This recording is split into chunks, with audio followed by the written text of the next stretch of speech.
Welcome to Stars Podcast.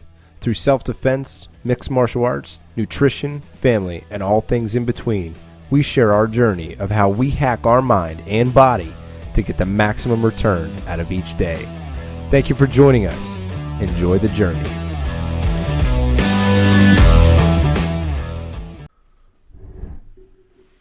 All right, we're recording.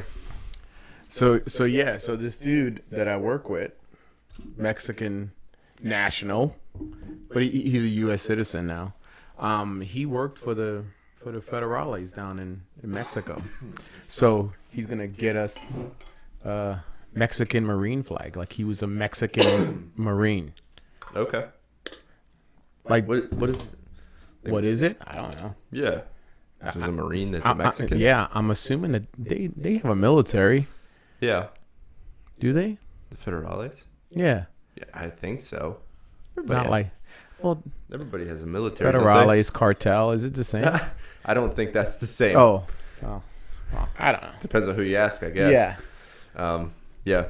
But yeah, he's like, the dude has a lot of history. Again, if you look at him, you're just like, he's just some dumb Mexican. You know what I mean? But like the dude has so much history, and people just look at him like, you know, he's just a freaking nobody that could barely speak English. Right. How long was he in the service? Sometime, because he did stuff with like the DEA and like he's like one of those guys that. Did you guys get into the conversation? Yeah, so he doesn't really like to talk about it, which I give it a little more credibility. Yeah, when people don't like to talk about it, Yeah. it's usually more credible. Yeah. Than the guys who are telling all the war stories. Yeah, like, oh, you know what I did? Yeah. Yeah. Yeah. I've been running some of those in the U.S. military. I was like, my man, you were like filling gas. Yeah. Like you had a military gas station. But the torpedoes were everywhere. Everywhere. Yeah. 18 miles Right beside, away. I was hit with shrapnel. Yeah. Not to go against people No, that of course have not, been- but it's fun to make fun. I just hate that stolen valor stuff. I hear like, you. Like that really pisses me off. Well, before we get too far into it, let's introduce ourselves. Oh, yeah. Yeah. I always forget to do that, I know. so people know who's talking here. Yeah. So I'm Ron Jordan. Nope, that is wrong. Oh. That's Aaron Diaz, and I am Ron Jordan of the Stars Podcast. Thank you guys for joining us, and we jumped right into it there without doing the intros. Had a buddy tell me, because I know who you guys are, because you're my boys, but Yeah. somebody just listening, they're like, I have no idea who the hell this is. See these little growing pains. Yeah, for of sure. Running a Stars podcast. And I'm hoping this this new computer setup with the camera, because remember with the old camera, it just snapped into place, like it filled the whole screen here. Okay. It's not filling the whole screen, so I'm interested to see what happens on the video side. Oh. Yeah. I tried to input the 1920 by 1080, Yeah. and then it just zoomed in on my face. So we'll see what happens. And this is a higher resolution screen on here. I can play 4K movies now. 4K. Yeah, Do you know why they call it 4K? Mm-mm. Yeah, I don't either. I just know it's really high definition. Any Surface people, we're Surface information only. Yeah. If you want to footnote us, and no, this is not that type of party. But the reason why I went with the new computer, compressing the videos and everything was taking almost 2 hours. Really? Mm-hmm. So this is up to date. Shout out to Dell. Yeah. It's the G3. It's a 2018 model. But I'm also making videos for work and everything too. Yeah.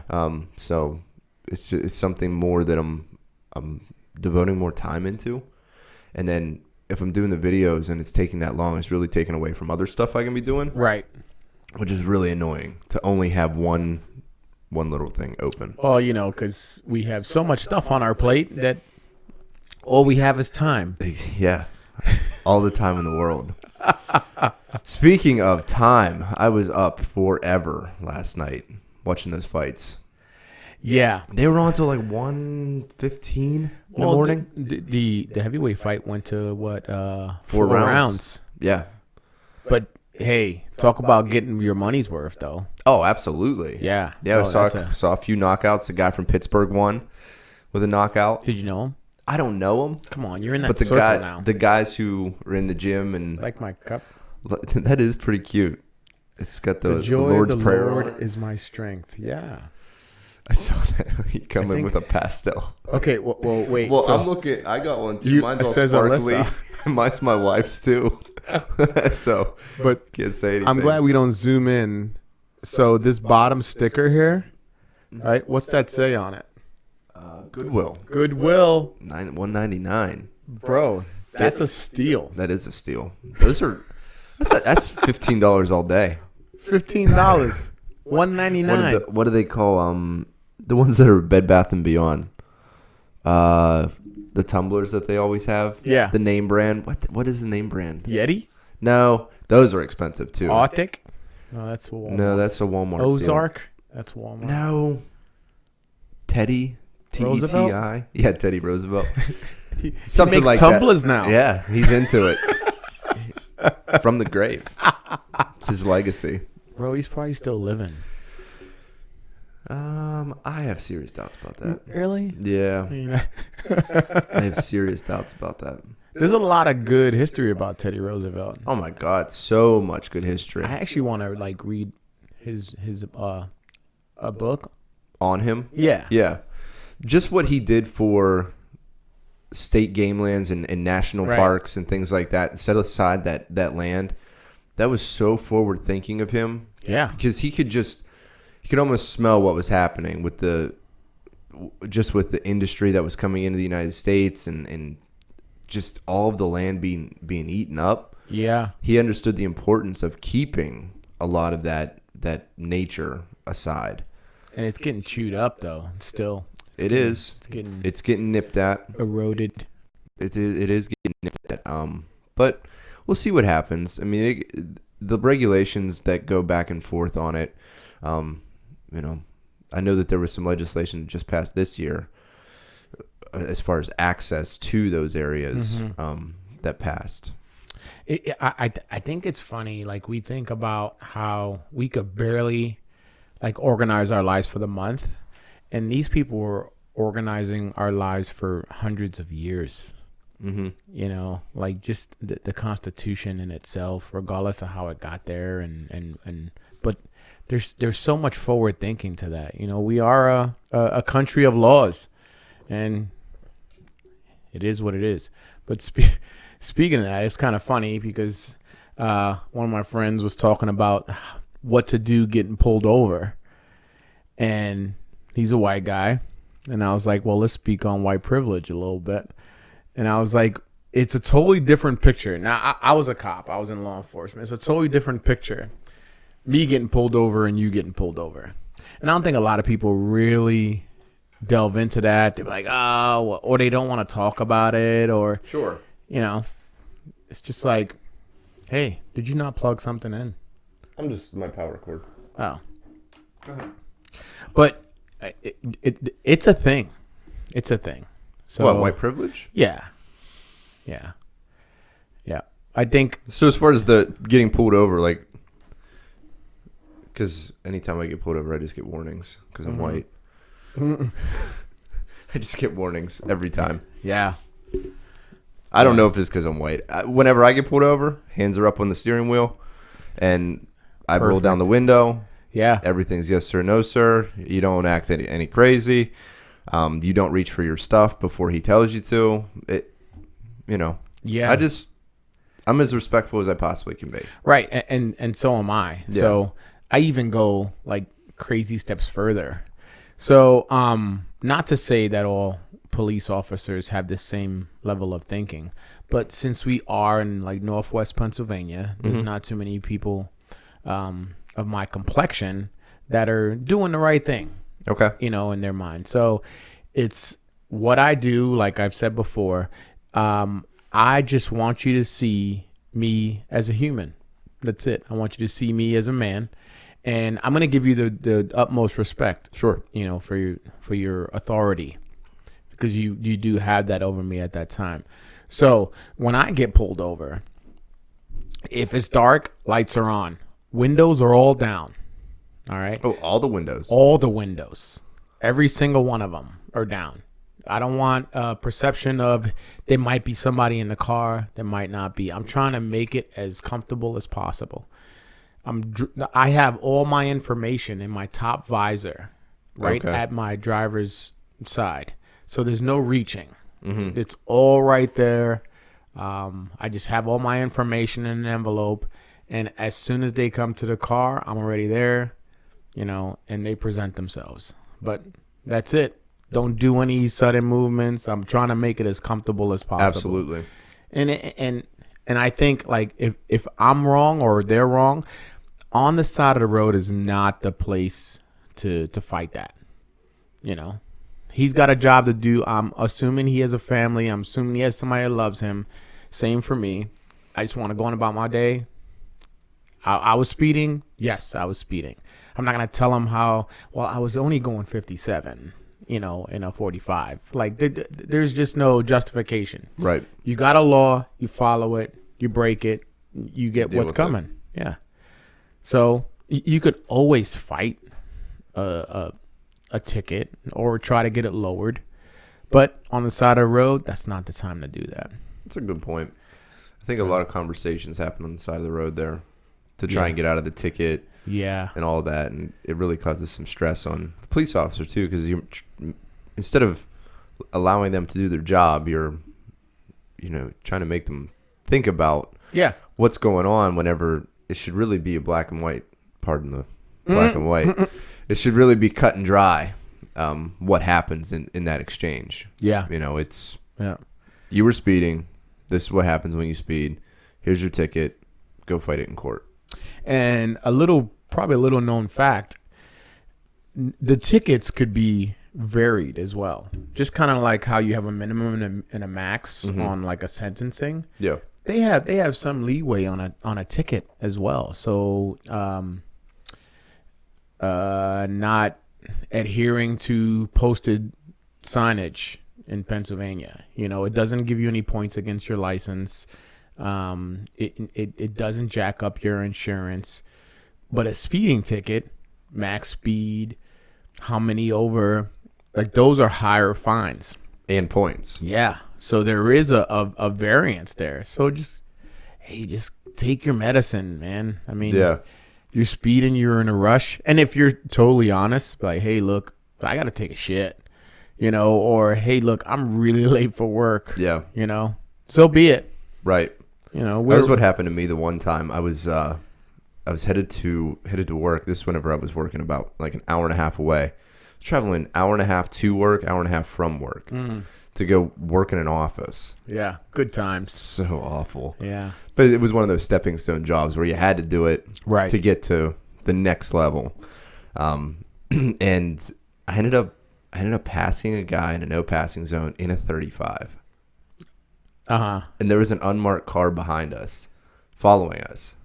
And I get pulled over, and he's like, "What are you doing?" Because it's 35. It's a no passing zone. What are you doing? And I said, "Well, I work in Ohio. This is where I'm going. I'm late. My fault." But I was like, these people are really adhering to the 35, and I need to be going more than that. It just happened today. And then he goes, "Well, where do you work?" And I started to explain to him where I work. He followed me clear up to 80. I don't know if it was because he was going north, or if he just wanted to see if I was really going to jump on 80 to get to Ohio. But he followed me the whole way up there. And then the funniest part is, as I'm on 80, I didn't get a ticket, by the way. Oh, he's just like, gotcha. He went back to his car, ran everything, came back, and he said, be careful on your way to work. All that. So I was like, sweet. Didn't give me any warning, no ticket or anything. So I'm on my way. And as I'm getting on 80, I'm not on 80 for more than 3 or 4 miles, right? Can I pause you for a minute? Yeah, for sure. It'd be really cool if we had a police officer here and have conversations of such. We'll just get Dan in. Yes. He had. I got this thing about Dan too. All right. Pause over. Go. Right. So back to ticket. I'm getting on Followed 80. you to 80. Yeah. And I'm on 80 for maybe 3 miles. Who do I pass? The people that I passed on that back road. I swear to God. They had an in. And I was just like, you guys are just slow. You're too slow for me. And I blew their doors off going by them. It was wild. But I've been pulled over since then too. Coming out of the outlet mall. Yeah. You know how there's a turning lane and then you can go straight? Yeah. I was straight, but then I turned. Yeah. There's no sign that tells you can't, but there was a police officer right across at the intersection. He pulled me over. He's like, I have to pull you over because that was really stupid. Yeah. He goes, there's a turning lane for a reason. Yeah. And then like you said, this isn't the time to be talking about it, but I talked to him about it. I said, but there's no sign that says no right turn, like in the straight lane. Yeah. I said, I understand that, but I missed it, so I'm just going to turn here. And he was just like, I have to pull you over because that was really dumb. And then he didn't give me a ticket. He didn't give you a ticket. Mm-mm. Man, I tell you. Yeah. But I didn't break any laws. You didn't break any laws. You were right. Yeah. So there was nothing. There's no sign. Was there like a direct solid line? There is. There is. Yeah, you're done. But that's the law you broke. I don't know if there is if it's a direct solid line. No, but what I'm saying is if it's you can't change lanes. If it's just it doesn't say forward only. I don't think. I'll have to look. I don't think it does. I think you're wrong. You should have got a ticket. Dude, I should have gotten several tickets. I told you. I just keep talking my way out of it. Yeah. It's so funny. So we bring up. No, I'll get into the car and someone get pulled over. Yeah. They're going to take my car. Way to that go. happened once, actually. They took your car? Yeah, they took my car. My tags were out. And they just took it? Yeah, they took it. They impounded it. Really? Yeah, I went through a check. I was on my way home from work, and it was late. I was doing 3 to 11 shift whenever I was working at Mars Home for Youth. I was doing that afternoon, and ended up staying a little bit later because something happened during shift change. And I'm on my way back. I was by Kelly Chevrolet, and there was a checkpoint there. Perfect checkpoint. Oh, yeah. Oh, yeah. That's right on Route 8. Yep. Heck They do it all the time. So I get up to the checkpoint, and I'm thinking, like, what is going on? I thought there was an accident or something. I didn't know what was happening. So then I give him my information, and I just didn't realize that it ran out. Your tags ran out? Mm-hmm. So your registration was out? Yeah, my registration was out. So therefore, when you don't have registration, you don't have valid insurance, I guess. Okay. So that happened. So I'm riding around without insurance, without registration, and they're like, you can't drive this car anymore. I was like, but I need to go home. I need to get back to my house. I got to go back to work in the morning. Yeah. It was a whole fiasco, but it cost, this time I was making no money. Yeah. It cost me $500 and something to get my car out of the impound because it's a weekend impound. Yeah. Not just a regular weekday where it's regular rates for your impound. Right. It was double. Plus I had to pay the fine, and they were going to suspend my license, but then crazy. I went to the magistrate to fight it. Yeah. Because I was going to school, I was going to work. It was a bad situation for me. That's horrible. It was hard. So they're trying to do this for DUIs and stuff, but I guess they have to, justify that to say, hey, look, I guess this is really why we're doing this. We're not doing it just for DUIs. We're doing it to make sure everybody's in compliance with the rules and regulations. So that's really how they. I can get down with it. It just sucks when you're on the other end. Yeah. I can get down with why they do it, but I was pissed. Yeah. I had to call my girlfriend at the time, had to wake them up, tell them to come get me. That's hard. And I lived almost an hour away. It was like 45 minutes away. Late at night, Yeah. it was annoying. Yeah. But that's horrible. I got it taken care of, and then drove the car home, of course, without registration or insurance because I had to get it home. I remember pulling over a guy, and he had a Walmart vest on and a Pizza Hut uniform in the back next to his child in the car seat, and there was a woman in the car. So he did something like he turned left on red. It was a stop sign or red light infraction. Mm-hmm. So I pull him over, and I was like, "Hey, my man, what's up? Where you going? Where you coming from?" It's like the staple line. And he's like, "All right, so I'm taking my wife and daughter home. I just got off Walmart. I'm going to Pizza Hut, and I'm just trying to get back." Like, I was like, there's no way I'm giving this dude a ticket. In my mind, I didn't tell him this. Right. So I said, "My man, come on, step out of the car." And I said, "I just want to tell you what's going on." And I was like, "This is what you did.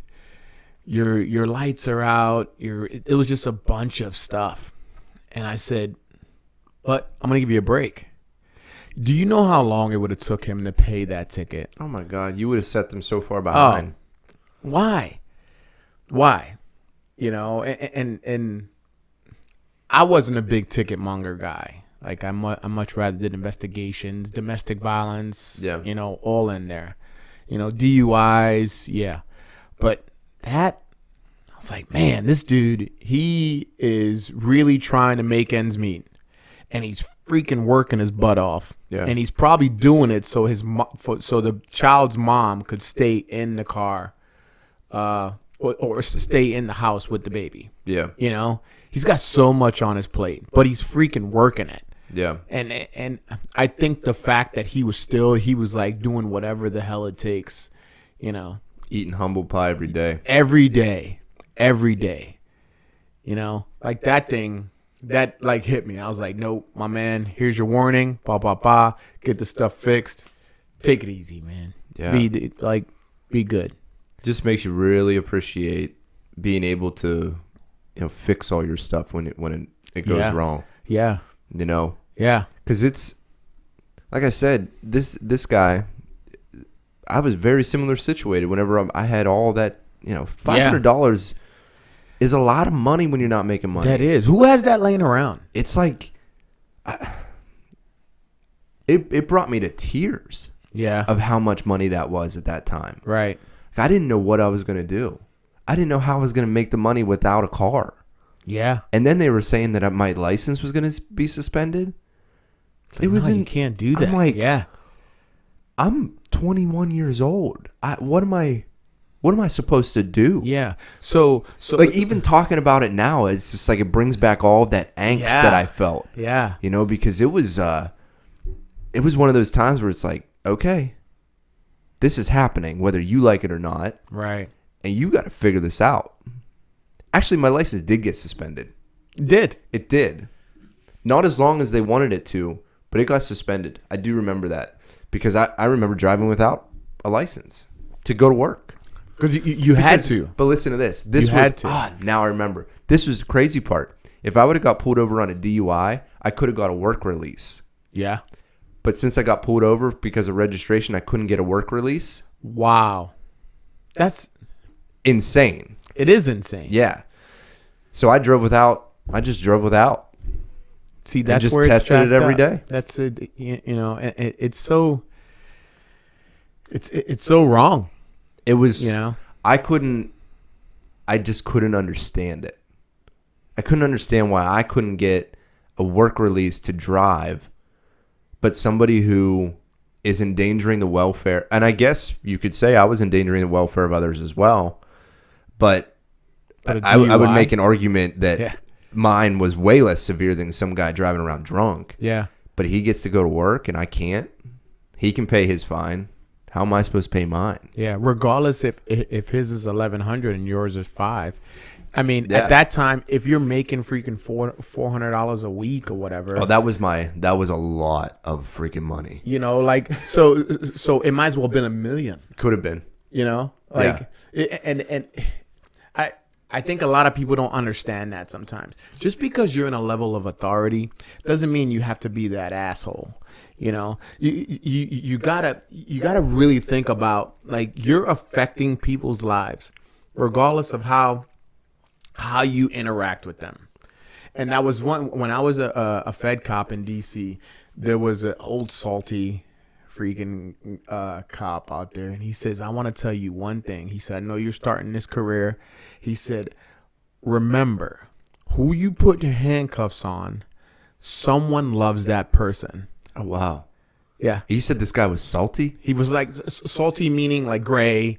Okay. It has time. I thought you meant like some like no curmudgeon. No, had Okay. like 18 years in service, and he said somebody loves that person. That's fantastic. Regardless of who they are as a person, somebody, mother, father, sister, brother, somebody loves that person.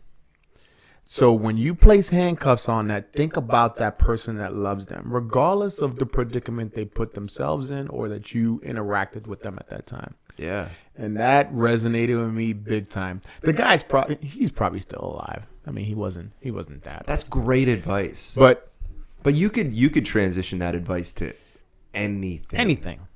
Anything. Yeah. You could transition it to the guy that's working at Pizza Hut and how he interacts with customers. Yeah. I mean, that is powerful. Yeah. That is a great statement. It was good. It was just me and him. We were sitting at a checkpoint, and we were just shooting the breeze, and that's what he laid on me. And I was just like, man. I said, that's good stuff. He told me one other thing too. He says, if you go into a job, nobody cares what the hell you know. You're just starting. Nobody cares what you know. Nobody cares what you've done. Mm-hmm. You're an outsider. You just come into a position. They don't know you. They don't know anything about you. Right. Be a rookie. Be a rookie. And when I went into, regardless of how much law enforcement experience, military experience, I went to when I went into the Department of Corrections. They didn't need to know what I knew. They didn't even know what I've done, what experience I had. And when they'd ask me, I'd be like, I was just in law enforcement before. They don't know what I did. Sure. So I didn't give them the opportunity to look at me like, this Mr. Know-it-all guy. I was a rookie. I was brand new to a place, brand new to an institution. And yeah, I mean, I've had people's lives in my hand. I've protected people that their life was in my hands. It was either me. And this was prior to being a rookie. Yeah. And I'm following a guy that was his only freaking job ever to be a CO in a really low minimum security prison that they never seen a fight before. The dude's probably never been in a fight before, let alone had an angry word said to them. Yeah. But they put that uniform on. Yeah, but I'll tell you what though, it's cool though, because you then, being a rookie, and I always love this whenever you have experience and you go into some place where somebody is a know-it-all, mm-hmm. or you get a guy that wants to show you the ropes, but you as a rookie, you can filter those people just by being quiet. Ooh, yeah.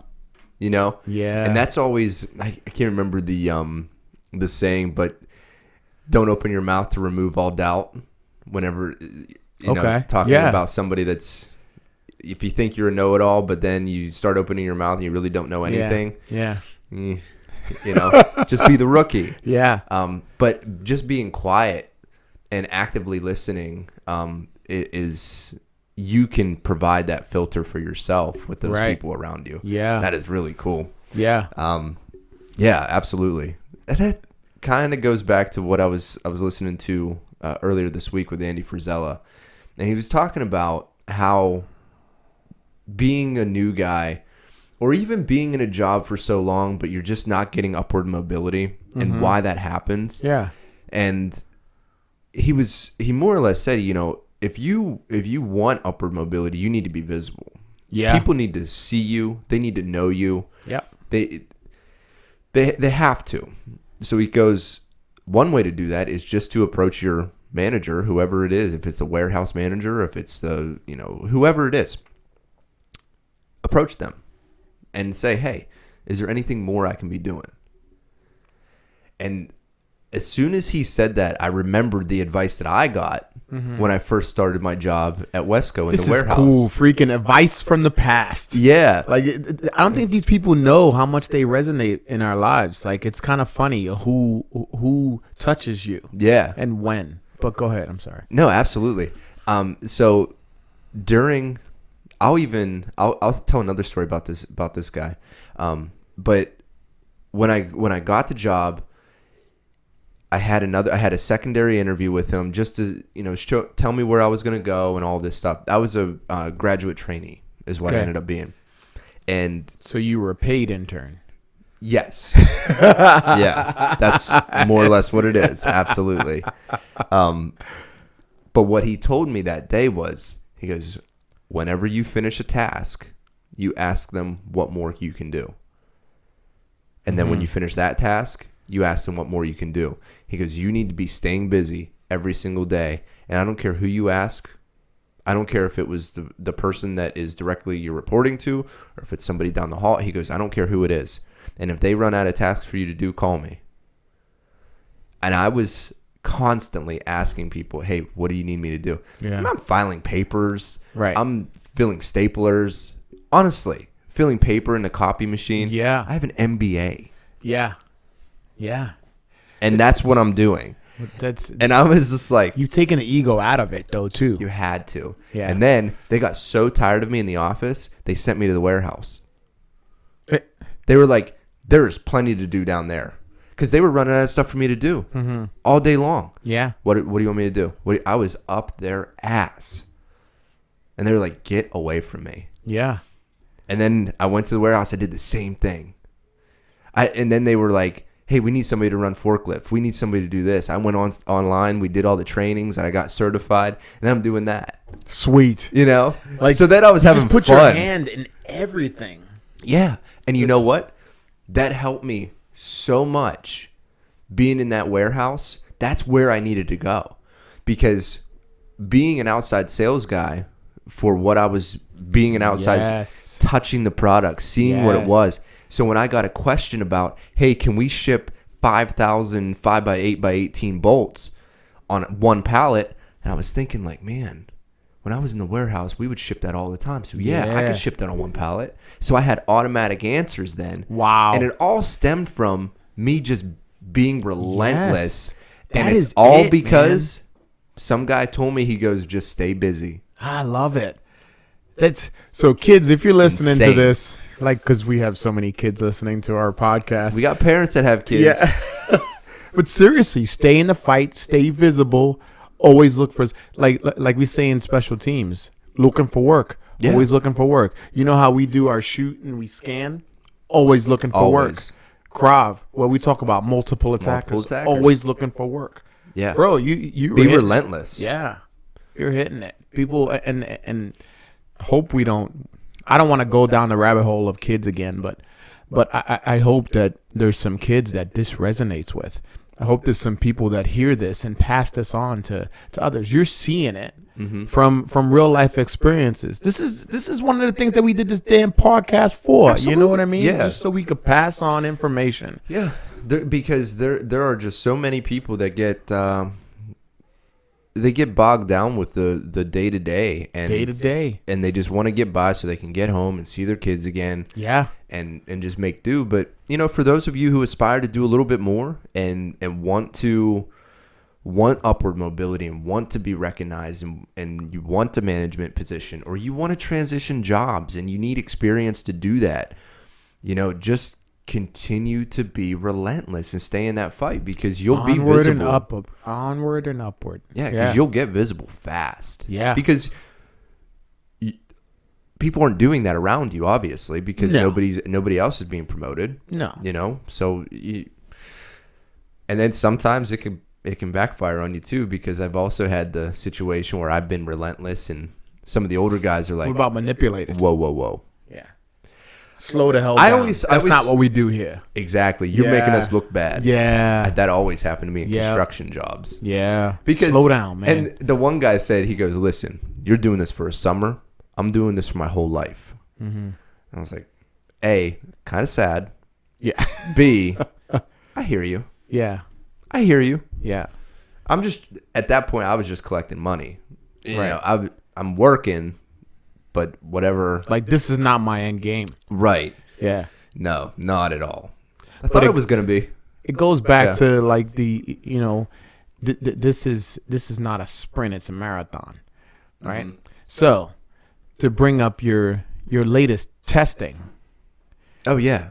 Yeah. For freaking your crowd belt. Oh, for the brown belt? Yeah. So like, but the testing period, like the day.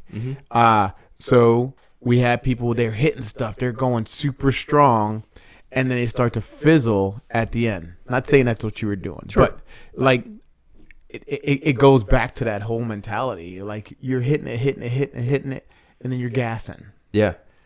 So like, where's the in between? Now for you, that wasn't the end game. For this guy, this was the end game. Yeah. So he was more looking at it as a marathon. You were looking at it as a sprint to go to the next sprint. Yeah, I was treating it like every other aspect of my life. Yeah. Just go as hard as you possibly can and just do as much as you possibly can. Yeah. You know? But yeah. And then also too, I think being in the fight like that and sprinting and then getting gassed, and I'm going to go back to the Krav testing. Mm-hmm. The more you sprint and gas, the more you sprint and gas, the more you sprint and gas, Yeah. the more you learn every single time. Absolutely, yes. So you can transition that to whatever you want to, but the more you do it, and then you're like, okay, that was my limit. Yep. Okay, That's my wall. Right. Tomorrow, now my new limit is there. Right. Yeah. And then you just keep pushing the coin. Mm-hmm. You know, at some point the coins drop. Yeah. And that's when you know that you're doing more than yesterday. Right. When you can go further, faster, longer, whatever the case may be. Yeah. You know, but you never know that limit until you push it. Mm-hmm. And if you never push it and you always stay in that area where you're like, okay, I know my limit's out there, but I don't exactly want to push it to the limit. Right. Push it to the limit. Yeah. And then, you know, you play it safe, and then you have a safe life. And that's totally fine. Right. It's totally fine for some people. The people that I'm talking to are the people that it gives them anxiety that they're not doing it. Right. It makes them feel bad that they're not doing it. Mm-hmm. Some people, it is totally fine. And I want that to be clear. But the people who I'm really wanting to push right there, the resonate with. Are the folks who want the management position, Right. who want to push their own limits, Yeah. who are tired of what they're doing or Yeah. tired of being pushed down, you know? Those are the people that I think this hits. Right. They understand it. Yeah. It hurts. Yeah. And they know it hurts in their heart every single time that they're doing something that they know that is not pushing them towards the end game of where they want to be.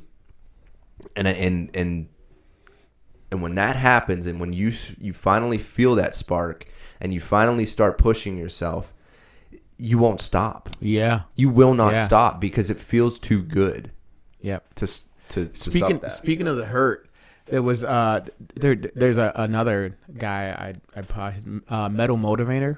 Yeah, you sent me a couple of these things. So He's a badass guy. I love him, dude. Yeah. So he's like, look, nobody owes you shit.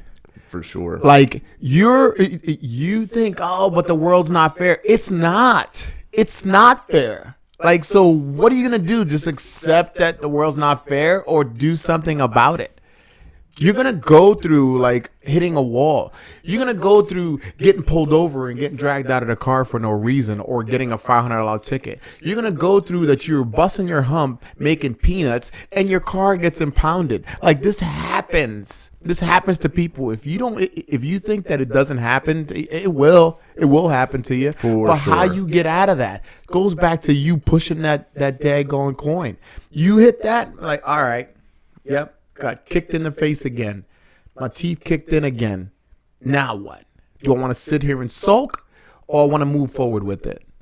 All right? You got to understand this is going to happen to somebody. This is going to happen to you. This is going to, it's just how you come out of it what you've learned from it is how you're going to dictate the rest of your life. Sit there and cower in a corner, or be like, all right, dust yourself off, kicked in the teeth. That's it. Missing some teeth, still going. Right. Yeah. I just think of it as a video game. I really do. A video game. I do. And the way I don't get it. So You're the gamer. I'm not a gamer. I know. So like just games in general. I know games. You Yes. you level up. Yeah. Always level up. But as you're going through the game, you can get extra lives. You can get power ups. You can get different attributes. Maybe you can shoot some flames out of your eyes or something. Spitball, a fireball, something like that. So like spit fireballs is what I meant. Like Mario. All right. Yes. And I don't know. You do know. But then you also die in those games. Yeah. But you get to start over in the game every single time. Respawn. Yeah, you get to respawn. Sometimes you hit a checkpoint.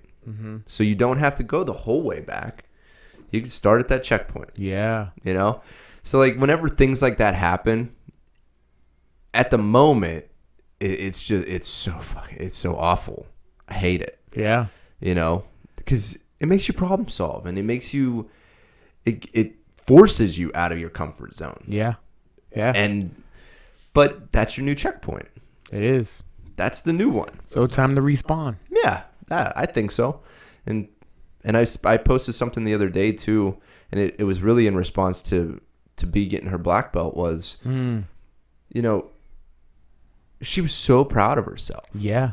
I was so proud of her, but she was really proud of herself. Right. And really, in my mind, it was like, that's what I love to do. Yeah. What I love to do is to support people so they can feel proud about themselves. Right. That's what I love doing. Oh man, no, not now. You're hitting me. You see what I'm saying? Ain't right. You're the same way. Yes. If I can support you so you can feel amazing, and then you feeling amazing makes your family feel amazing, and when you have amazing families, it just starts spidering out. Yeah. And then you have amazing communities. Yeah. And it's woo-woo a little bit. Yeah. But at the same time, it's so true. I'm touching lives. You're touching lives. Absolutely. Helping your daughter get to that point, that's what she could pass on to her own kids. That's what she could pass on to her friends. Yes. I mean, it's just her friends now. Yeah. You see it. You freaking awesome see it. Because now she has another pinnacle. She's an influencer too. Now it's districts, right? Now she can go to worlds. She's got her black belt. Exactly. And she's going to be there. She's going to be there. I hope so. She's going to be there. She'll put in the work. So along this is funny. Like this has been my week actually. So I teach, the Crawford kids. So this mother, she's kind of perturbed. She says, "Hey, I don't know what to do." And I said, "What's going on?" So her daughter is one of my students. She says, she comes up to me and says, "Hey, I want to dedicate all my time to Krav. No more Girl Scouts." And I'm like, sweet. I'm not a big Girl Scout fan anyway. She was like, "Stop." She said, "Do you know how much time and money we put into Girl Scouts?" She was like, "Now I have to rethink this and say, okay, am I going to pull her in Girl Scouts or is she going to go to these Krav classes?" Hey, that's on you. You know which one I'm going to pick, right? Yeah. Slight bias opinion here. Yeah. But it was just so cool that something like that resonated with her so much that she's willing to give up the things that she was, doing this since she was in preschool. But now it kind of hurt her mother's heart a little bit. She's like, I'm not a big fan of Girl Scouts either, but we've done so much for so long with this. Yeah. And I was like, well, it's hard to get rid of that sunk cost. Yeah. So, but what is Girl Scouts doing for her? What is Krav doing for her? And there's going to be something else. Like all of a sudden it's going to be like, what's this school doing for her? What's this job doing for her? There's going to be, like you said, there's going to be a point where I need to do something more. Girl Scouts, Krav, college, Harvard, master's degree. There's always something more. And I didn't want to like pull the mom aside and kind of explain these things to her, but I'm just glad to be part of the process that she's willing to do this with me. Yeah. You know, but there was a. You think the daughter recognizes that? Like that she's not getting what she needs to from Girl Scouts? Wow. I don't know. And she's like, okay. She's 10. So it could be part of that. Like, all right, well, because it could be worse. She'd be like, well, I want to be a mastermind crafter or something, you know. But this is what was pushing her to that point. Cool. But it was pretty cool. And there was a woman that came up to me in tears. She said, I just want you to know what you do for me is helping me through my PTSD. Oh, that's fantastic. And I'm like, yeah. You know, I'm like, yeah, that's why I'm here. That's why I'm here. And if nobody else comes to me during that time and says, hey, you're crap. You're the worst instructor in the world. I'm like, all right. You know, you win some, you lose some. But I know that I touched this woman that could touch 50 more people. You know, or what I did, hopefully I can duplicate that for at least 2 more people. You know, there's people giving me credit to, hey, you know, because of you, I'm going into Taekwondo. I didn't know that I was affecting these people like this. You're just leading them in the water, man. Bro, it's really, really cool. It's just starting. Yeah, it's just the beginning, you know, bro. Honestly. Yeah. I mean, you're just starting. Yeah. And this is why this is cool. I want, like we talked about, we want to hit whoever we have to. Yeah. Wherever they're at. It goes back to that guy at work that's be like, bro, I see you everywhere. All over social media, at work, in a podcast, on YouTube, in Instagram. Like, my bad. It's just where our audience is. Somebody's there, man. Somebody's waiting to listen to what we just talked about today. Absolutely. You know, even if it's one person out of the 5,000 that listen to us. I know, and it's awesome whenever I get messages like, dude, loving the podcast. Really? Yeah, and I'm like, what? You're listening? Yeah. You know, and it is really, again, it goes back to what we always say: how do you motivate a motivator? Tell them how much you motivate them. Tell them how much you motivate them, and it's like, when you do that to me, when you tell me you're listening and you tell me that, I want to do more. I want to do more because I think it's important to have somebody out there that's supporting you. Yeah. That's talking your language. Yeah. And I don't know. It's been a really cool couple months. Yeah. Because once we made the decision to make this happen, right, and made it happen, it's been the growth that I've felt just as talking on the mics and being on camera and things like that. Yeah. The growth that I felt from that has given me some fire to do other things. Do you feel like you're held accountable now for actions outside of this? As far as... So, like, if I make a decision to do something, like now I'm not just making a decision for myself. I'm making a decision for a lot of other people. Maybe I'm taking too much on. Maybe that's too much. But it's, in a sense, like the accountability is there. So if I'm going to make a stupid decision, really, do I want to make a stupid decision? Yeah. You know what I mean? Well, I sort of live my life by this. Who's watching? Would you want, and this is a little bit old school, it's a bit dated, but would you want what you're doing on the front page of the newspaper? Okay. You know? Yeah. Or if your daughter and your wife were standing right beside you right now, would you make that decision? That's it.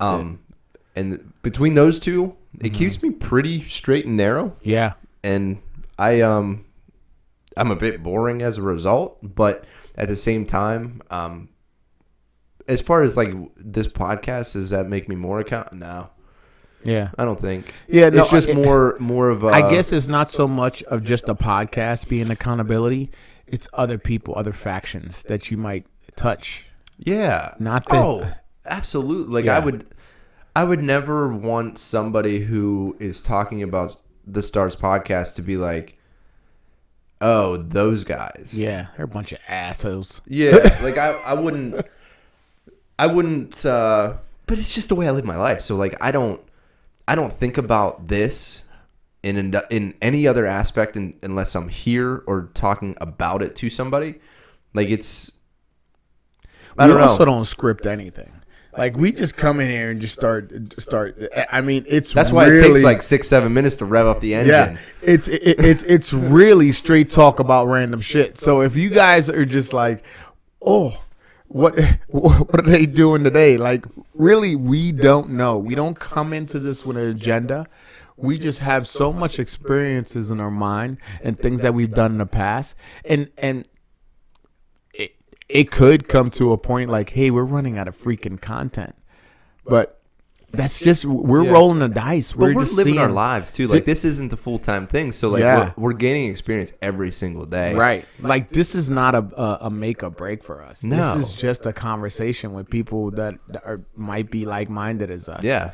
You know, but people were like, well, what audience you trying to reach? We have no freaking clue. You know, everybody. That's all it is. Is that really vague? It's everybody who wants to do better. Yeah. You know, it's just everybody who wants to hear our perspective on things. Because like we're out there. You know, you have a school, and some people want to know more about you. Yeah. Before they come to the school. Yeah.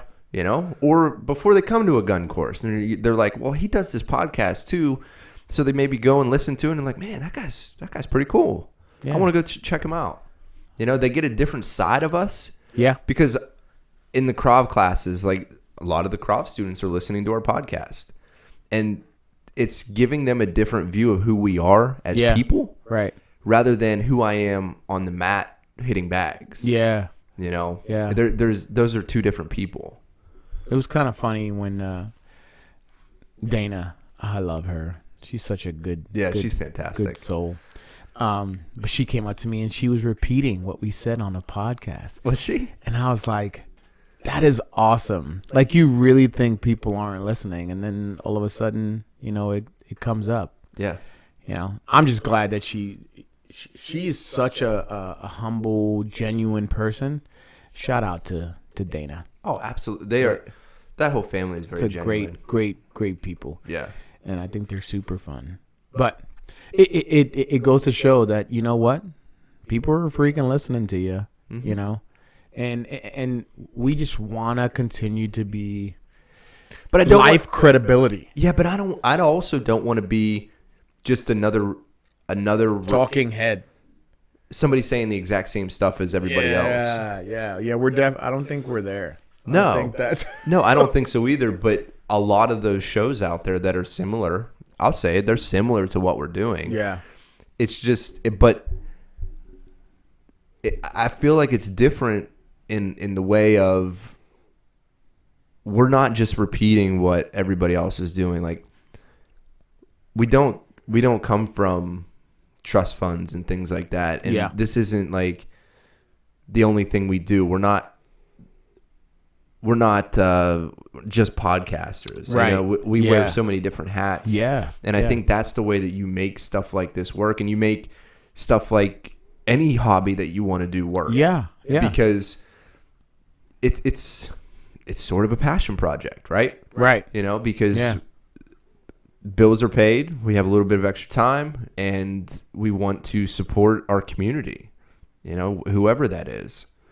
If it's the Krav students, it's the Valor students, if it's, you know, the guy down the road, if it's Taekwondo. Yeah, I got a guy that emailed me the other day.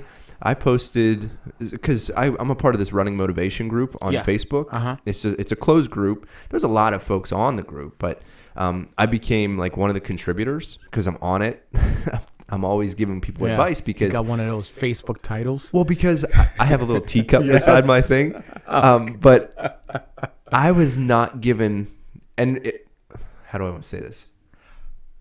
I'm going to say it this way: I was not given any advice, but I also never sought out advice.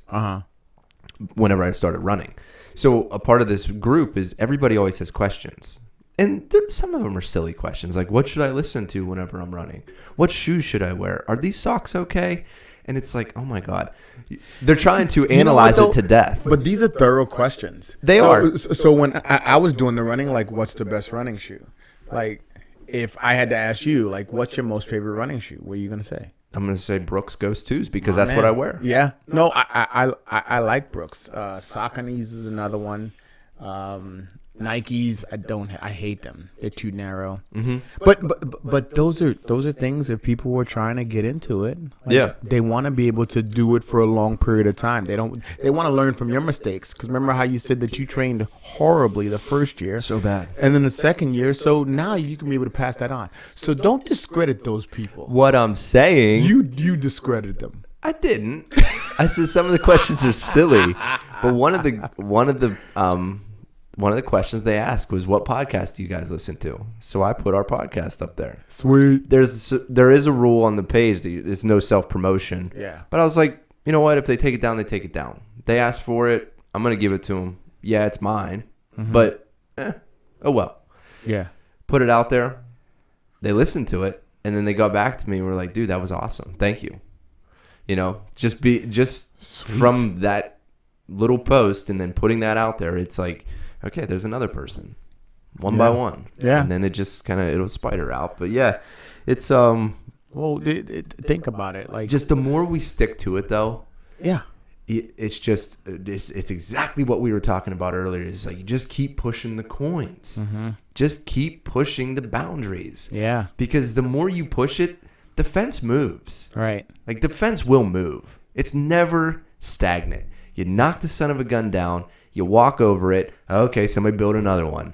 Knock that one down too. It's just like, keep going, man. Because there's people on the sidelines now looking at it, like, look at these jerk offs.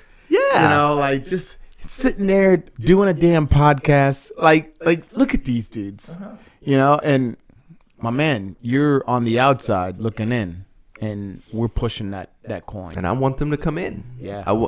Yeah. I love the guys who are always, this is the fun part, is on Instagram, you can see who's looking at your story. Mm-hmm. You know, you can see who's checking you out. Yeah. And I don't ever look at that. I do. Oh my God. Here and there. And like, only whenever I get like a lot of views on it, I want to see who's looking at it. Yeah. So I'm looking through it, and it's like, I've seen some people who have kind of gave me some negative vibes about the podcast and the motivation stuff, but they're always on my stuff. Yeah. Yeah. They're always on my stuff. Yeah. Like, which is like the interesting part. People talk about that all the time. We're like, what do you do with negative comments? Oh, man. They sat there and watched an hour freaking video, and then they give me a negative comment. Yeah. They're still there. I'm good. Yeah. Like, it is what it is. I'm good, man. So many. I like it, though. I do, because it keeps you honest. Because I do like being called on my bull. You know, I don't want to be another talking head. I don't want to be like, but we set out to do a podcast. We're freaking doing it. I love it. So that's we're finally on Spotify too, by the way. Yeah. So I just saw that. That was like a blurb. I didn't even get that. You didn't even tag me with it. Well, because we've been on Spotify, but I didn't tag you in it. No. Oh, my bad. Way to go. Yeah, that sucks. I hate when you do it. So I'm sorry that I did that. Sorry. It's like Chris goes into freaking. We're going to go do a church security gig. Uh-huh. He comes out with a freaking drink. Boom, one, and I'm like, you selfish ass. Yeah. It's like, thanks a lot. I like a drink. I get thirsty. You know, like, and he was like, well, and he didn't. And we're driving. He said, you know what? You're right. I was wrong. He said, I should have got you one too. Because that's just what we do. Right. So he goes, you got half of mine. I was like, bro, I'm not just you spit drink out of here. It's a half-ass apology. Yeah. Giving me the latter half of the drink. All that spittle that went back from your mouth. I'm good. Yeah. But Spotify, sweet. Yeah. So we searchable on Spotify. We are. But it's weird because we're like nestled into the ass crack of Star Wars podcasts. They are a lot of Star Wars podcasts. Unbelievable. Talk about finding a fence. It's just like, where are we? Let me sift through. I think I see it. Nope, another Star Wars. Oh, Star Trek. I think I'm closer. It's like, geez, oh man, you know. But if you search, it's like that on YouTube too, though. Yeah, I know. But if you search Stars Podcast and then put in either of our names, I just on Spotify. Yes, I put in Stars Podcast, Aaron Diaz, and it comes up immediately. It's the only one that'll come up then. So whenever I tell people if they're going to search it, just search Stars Podcast and then your name, because it'll come right up. Which is nice. I'm on, but YouTube gets funny too, you know, because YouTube, you go and search us one time, and then you try to search us again. What I found out is that if you search us all together, like Stars Podcast, without any spaces, it comes up faster. Oh, okay. Have you played with it? Well, I know too. Every time I put tags in. So here's something for folks. If you're doing a YouTube channel and you have the ability to put in tags and keywords, always put in very similar tags and keywords that like will filter back to the podcast. So I always put in Stars Podcast, Aaron Diaz, Ron Jordan podcast, Enjoy the Journey. I always put those tags in. So always those videos will be linked based on those tags. Didn't come up. Yeah, I know it comes up because I. Are you under podcasts or are you just searching? No, I'm just searching, period. Yeah, just search under podcasts. All right, let's go back to the beginning here. I'm going to put a gi on for the first time today. Whoa. Yeah, I have no idea what I'm doing. What are you going to Monarch? Yeah, there's an open mat today. They did an open mat on Friday. I saw a brown belt promotion. How was that? It was really cool. It was very cool. Just to see how much work that guy puts in. That's, yeah. And just to now. A brown belt is no joke. Yeah, it was cool. And it was nice, too, because I bet you there were 35, 40 people there. Bro, we're on there. Yeah, see? Boom. Yeah. Yeah, just search under podcast and then look at Stars Podcast, Aaron Diaz. Stars Podcast, Aaron Diaz. I'm going to give it a follow. Sweet. There'll be a new episode up today. Tad's episode's going up today. Ooh. Yeah. The crap audio. Yeah. Tad podcast. Oh, well. It's all part of growth, man. It is. Well, so, yeah. We put a solid hour in if you want to. Yeah, we did. If you want to wrap. Yeah, let's shut her down. All right. Got stuff to do. Where can they find you at? Oh, you know I'm in the IG, GCReekon_ValorPDS. You could also look us up at valorpds.com if you're looking for any of your security consultation needs or active shooter training, Krav Maga, firearms classes. We're there. We can give you the best, like, coolest Tupperware party if you ever wanted to. Because we're arranging a box, bro. We can bring a range right to your house. So, that's fun. Range right to your house? Yeah. You guys do that? Yeah, bro. We got the range in the back of the trailer. Huh. So I guess so. You got acres. Because you do go to different. Yeah. You got acres. We'll come and bring it to your house, and we'll set up a pistol shoot. Talk about a cool party. Yeah. Birthday parties. How cool would that be? Not like a 5-year-old party. No. Like adult parties. Definitely.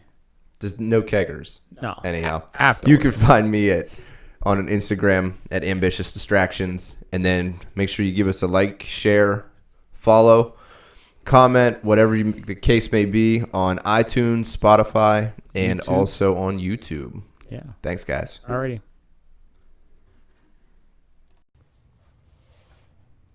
So the journey has begun. If you guys listening to our content today had any kind of value or you were moved in any way, please feel free to subscribe, pass it on, let everybody know that these two guys are the truth. They're out here just trying to do good things to make good people. Thanks.